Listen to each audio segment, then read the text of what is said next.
Welcome back my dear students. आज हम लोग एनसीईआरटी एक्सरसाइज करने जा रहे हैं क्लास 9th के लिए। चलिए अपनी एनसीईआरटी बुक निकाल लीजिएगा और सबसे पहले क्वेश्चन नंबर 1 बैक एक्सरसाइज करेंगे, उसको आप रीड करिए। मैं भी रीड कर देता हूँ, समझ लीजिए क्वेश्चन क्या है, फिर उसके आंसर पे बात करते हैं। Okay, the question is that, please listen, an object experiences a net zero force external unbalance force. देखिए क्वेश्चन कह रहा है किसी ऑब्जेक्ट पर नेट फोर्स जीरो है, एफ नेट इज जीरो, ऐसा गिवन है, कंडीशन गिवन है। An object experiences a net zero external unbalance force, is it possible for the object to be travelling with non zero velocity. Question कह रहा है is it possible to move with non zero velocity. मतलब क्या इसका है, जरा इसको जान लें। क्वेश्चन कह रहा है अगर किसी ऑब्जेक्ट पर नेट फोर्स कितना हो, जीरो, तो क्या वो ऑब्जेक्ट मूव करेगा विदाउट जीरो वेलोसिटी? मूव करेगा तो वेलोसिटी तो कुछ ना कुछ होगी ही। क्वेश्चन कह रहा है क्या पॉसिबिलिटी है कि अगर नेट फोर्स जीरो लग रहा हो किसी पर, यानी टोटल बैलेंस है वो पूरी तरह। नेट फोर्स जीरो का मतलब क्या हुआ, जितने भी फोर्सेस हैं वो सब आपस में मिलकर के क्या बना रहे हैं, बैलेंस सिचुएशन। तो क्या वो मूवमेंट हो सकता है उस ऑब्जेक्ट का? पहले तो ये बताइए विद वेलोसिटी। अब क्वेश्चन आगे क्या कह रहा, सुनिए इसी में आगे। इफ यस, अगर आप आंसर दे रहे हैं कि हाँ मूव करेगा, if yes state the condition, आप उस कंडीशन को बताओ। Condition that must be placed on the magnitude and direction of the velocity. वो कौन सी कंडीशन होगी और क्या मैग्नीट्यूड होगा वेलोसिटी का और क्या डायरेक्शन होगी, पहली बात। और इफ नो, अगर आपका आंसर नो है कि नहीं मूव करेगा, तो फिर प्रोवाइड अ रीजन। तो रीजन बताइए क्यों नहीं मूव करेगा। मैं इस क्वेश्चन को एक सिंपल वर्ड्स में समझा देता हूँ। क्वेश्चन हमसे कह रहा कि कोई भी ऑब्जेक्ट है, उस पर जब आप नेट फोर्स कैलकुलेट करो तो कितना आए, जीरो आए। तो क्या वो ऑब्जेक्ट मूव कर सकता है? और अगर कर सकता, आपका आंसर यस में है, तो बताइए कौन सी कंडीशंस होंगी उसके मूव करने की। और अगर आपका आंसर नो में है तो फिर रीजन बताओ।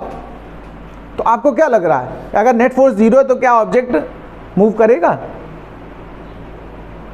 यस, मूव करेगा। मैं इसका एक सिचुएशन बताता हूं।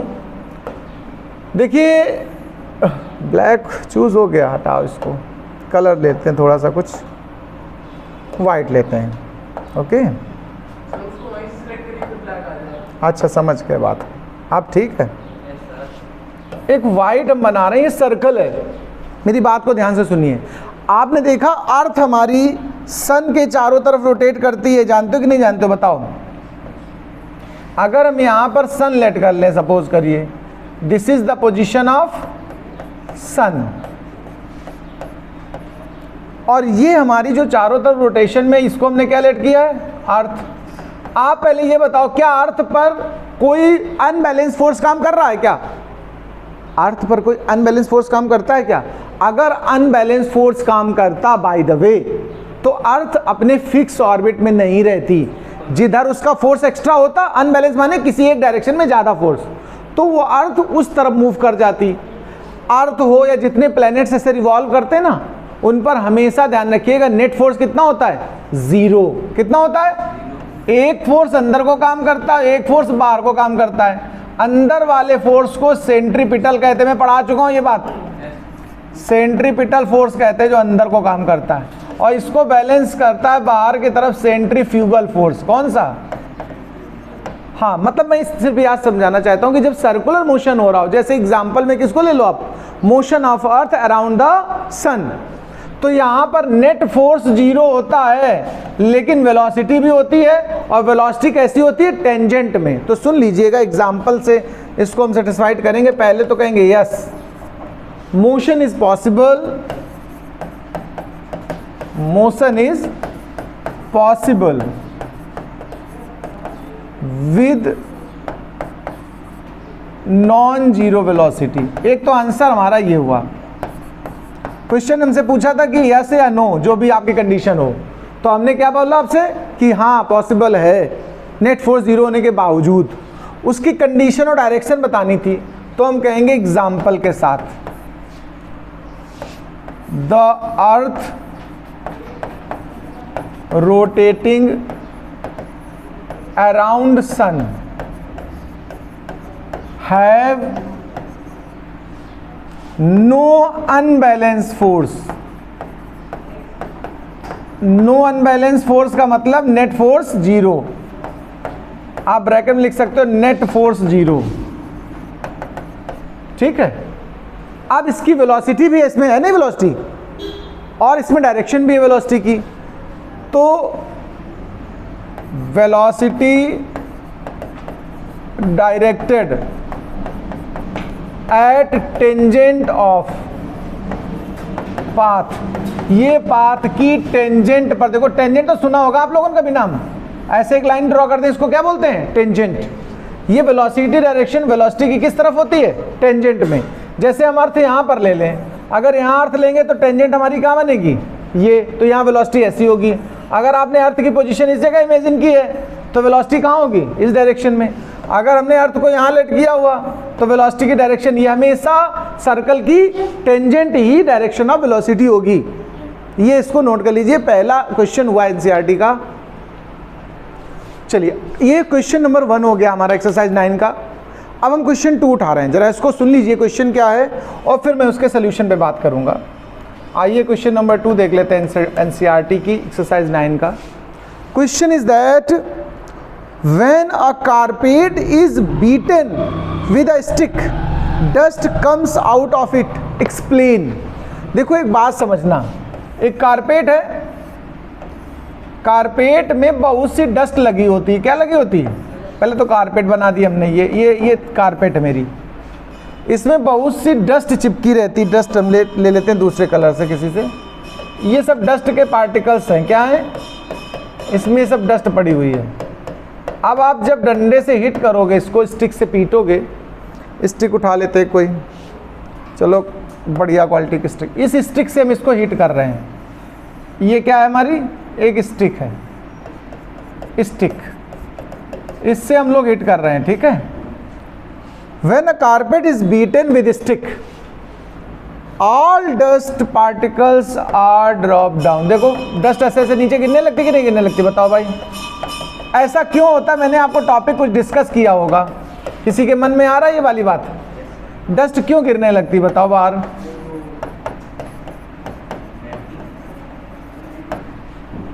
कोई बता सकता है इसमें मेन फैक्टर क्या है, रीजन क्या होता है, कोई बताएगा मुझे, कोई भी। ग्रेविटी नहीं तो गैलीलियो ने डिस्कशन में सबसे पहले इसको बताया। अरे यार नहीं, inertia, inertia is main reason. अब सुनो, इसको एक्सप्लेन करना है, क्वेश्चन एक्सप्लेन करने के लिए कहा है, तो हम कहेंगे when a carpet beaten by a stick, the dust particles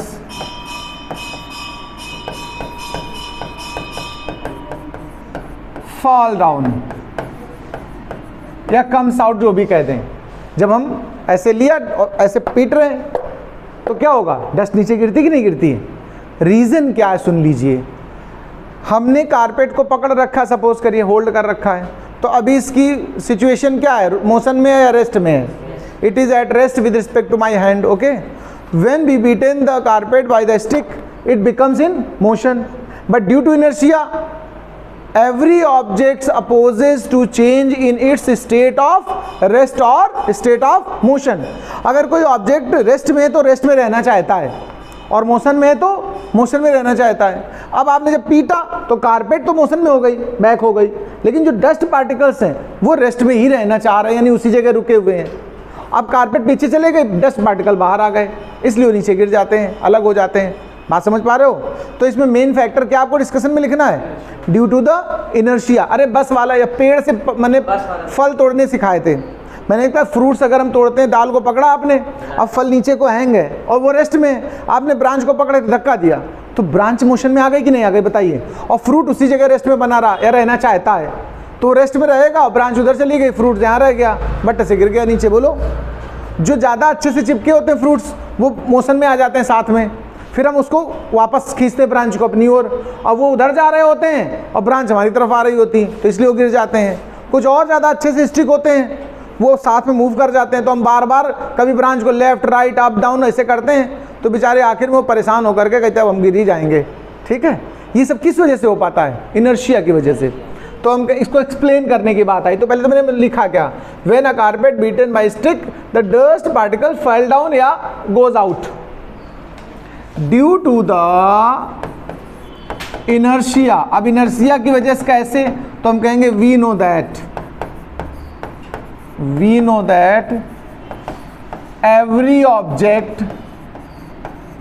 every object opposes to change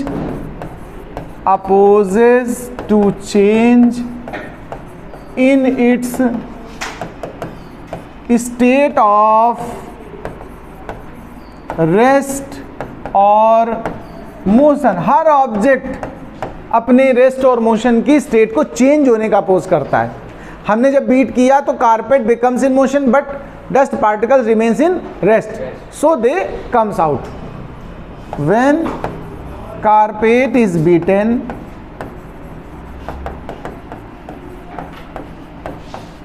by stick,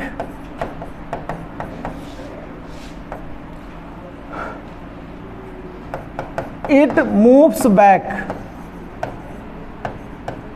but dust particles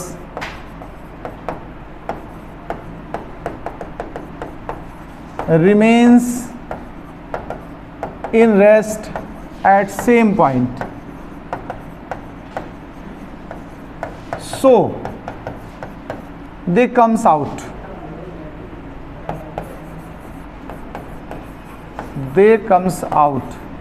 ये हमारा हो गया एग्जाम्पल इसका, एक्सरसाइज का 2 क्वेश्चन। एक और देख लीजिए, थर्ड क्वेश्चन इसका एक्सरसाइज का क्या है, प्लीज ध्यान से समझ लीजिएगा। क्वेश्चन करा, why is it advise to tie any luggage kept on the roof of a bus with अ रोप। हमेशा जब हम कार या बस के ऊपर सामान रखते हैं तो कहा जाता भैया अच्छे से बांध लो, कहते हैं कि नहीं कहते हैं? पता लगा तुम घर से लेके बहुत सामान चले थे और तीर्थ यात्रा में जा रहे हो, रास्ते पर धीरे धीरे सब गिरता चला गया, आखिरी में बस पहुंची, तुम पहुंचे, सामान गायब, तो परेशानी हो जाएगी कि नहीं? तो जब बस या कार के ऊपर हम रूफ पे कोई सामान रखते हैं तो रस्सियों से अच्छे से बांध देते हैं। रीज़न क्या है, ऐसा क्यों करते हैं, उसका रीज़न समझिए, एक्सप्लेनेशन समझिए। चलिए हम एक डायग्राम से आपको समझा रहे हैं। ये कोई बस है, ये बिहार की बस होगी पक्का है, समझे? बिहार, अरे तो नाइजीरिया की लग रही है, उसकी शक्ल देखो। इसके देखिए छत में बहुत सा सामान रखा है, लेकिन ध्यान से अगर आप ऑब्जर्वेशन करके देखें, बहुत फोकस करिएगा गौर से, ये देखिए रस्सियाँ बंधी हैं, ये देखो, दे आर टाइड विद रोप, यहाँ पर ये रस्सियों से बांध रखा गया है, ठीक है? ये जो रस्सियों से बांधा उसका रीज़न क्या है, क्यों बांध लिया? लॉजिक समझिएगा। मैंने अभी एक कॉन्सेप्ट सिखाया, इनर्शिया। क्या सिखाया भाई साहब आप लोगों को? इनर्शिया। यहाँ भी इनर्शिया का ही मेन रोल है। क्या रोल है, जरा इसको जान लो। आप ऐसा डायग्राम बनाइएगा तभी पूरे नंबर मिलेंगे, नहीं तो मिलेंगे नहीं। सर ऐसा सेम। अब वो लड़की टेंशन में आ गई कि हे भगवान, इतनी आर्ट तो मेरी अच्छी है नहीं, तो आप थोड़ा सस्ता बना लीजिएगा अगर नहीं अच्छी आर्ट है। कह रहे इतना डिफिकल्ट हमसे बता रहे, कह रहे ये डायग्राम बना के आओ। चलो ऐसे एक बस ट्रॉली कुछ बना लो, ऐसे मान लो। अब इसके ऊपर हमें क्या करना है, थोड़ा लगेज रखना है। अरे ठिलिया बना दी, बस ऐसे लगेज बता दो, ऐसे बना दो, ठीक है? तो देखिए रीज़न मतलब मेन चीज़ है। तो देखो हम शुरुआत इनर्शिया से करेंगे। सबसे पहले जितने भी क्वेश्चन ऐसे आए उनमें मेन लॉजिक होता है इनर्शिया। आप सबसे पहले ऊपर इनर्शिया लिख दो, जिससे कि हमारा जो एग्जामिनर जो टीचर है वो समझ जाए कि आप कहना क्या चाहते हो। डिस्कशन तो बहुत लिखना होता है, लेकिन मेन रिजल्ट हमारा ऊपर लिखा होता है, तो हमें जांचने वालों को आसानी रहती है कि वो समझ जाएगा आप इनर्शिया पर डिस्कशन करने वाले हैं। और फिर हम डिस्कशन क्या करेंगे, सुनिए। We know that according to inertia every object opposes to change in its state of rest or motion. When the luggage is placed on the roof of the bus, then when suddenly bus stop by applying brake, then the objects on the roof are does not kept into rest at sudden, they remains in motion and they can fall forward from the bus. Okay, in the reverse order, if a bus at rest and luggage is loosely placed on the roof, बिना बांधे रखा है तुमने, when the bus start in motion, then luggage is remains in rest at the same position, bus goes forward and luggage fall down backward. Okay, तो ये main reason क्या हुआ, inertia. भाई देखो बस है, बस पे सामान है, दोनों रेस्ट में है, बस चलने लगी, सामान वहीं रहना पसंद करेगा. जैसे हम लोग बस में बैठे हो तो अचानक पीछे गिरते हो कि नहीं, तो जब हम खुद गिरते हैं तो सामान भी तो गिरेगा पीछे, धीरे धीरे बंडल गिरते गए, आपके पता लगा. या अचानक आपको ब्रेक लगानी पड़ी तो हम लोग आगे गिरते हैं, कभी बस में बैठे हो देखो आगे की तरफ फॉल होते हैं अचानक जब ब्रेक लगती है, बस में हो, कार में, कहीं भी हो. तो वही लगेज के साथ होगा, लगेज भी आगे गिरेगा जाके. तो गिरने से बचाने के लिए हम लोग इसको बांध देते हैं. तो पहले शुरुआत हमेशा हम मेन लॉजिक से करेंगे. आंसर जब लिखेंगे हम कहेंगे इनर्शिया. क्या बोलेंगे? इनर्शिया. फिर कहेंगे इनर्शिया इज दैट प्रॉपर्टी, शुरुआत यहीं से इसी से डिस्कस करेंगे. Inertia is that property by virtue of which object opposes to change in its state of rest or motion. Okay, that is why when a loose luggage placed at roof, then it fell down during each change of state of rest और motion. मतलब सुनिए, हर बार ये गिरेगा जब भी हम state of rest या state of motion में चेंज करेंगे. मोशन में थी बस, रोकी तो आगे गिरेगा अगर बंधा नहीं है, और अगर रुकी है और अचानक चला देंगे तो पीछे गिरेगा सामान.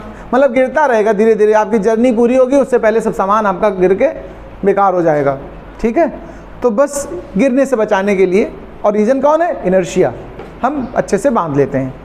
इज इट क्लियर और नॉट? तो ओके, नोट डाउन.